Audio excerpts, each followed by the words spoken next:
Russia has criticised America's move to call an emergency UN Security Council session on Iran, where a week-long mass protest saw 21 people killed.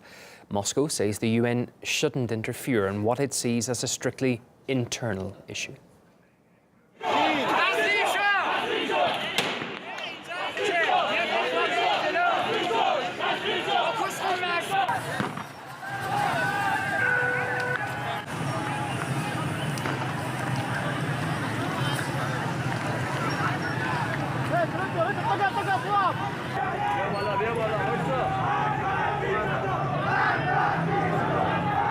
Maupin now takes a look at the international reaction to America's move.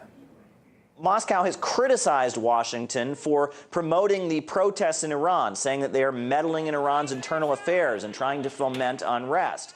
Now, over the past week, there have been protests in Iran, and we've heard leaders of the United States speaking about them and encouraging the protesters while accusing the government of Iran of tyranny. Our administration will continue to support the protesters in their calls for freedom. Washington intervenes in a grotesque way in Iran's internal affairs.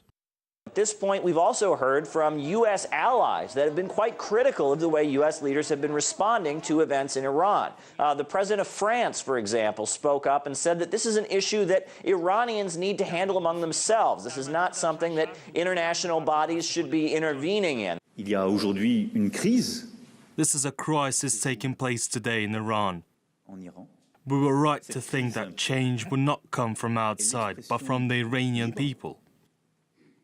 Our role in this matter is to be on the lookout, to be scrupulous, to ensure from where we stand that the Iranian people's rights are not trampled on. The meeting is set to take place in a few hours, and as the international body gathers, as the 15 members of the body that leads the United Nations assemble, at this point we don't have a proposed resolution from the United States. So the world is watching New York at this point and wondering exactly what U.S. leaders will say. And it will be interesting also to see how the international community responds to the United States, which will be taking the floor at the UN Security Council to address the issue of protests in Iran.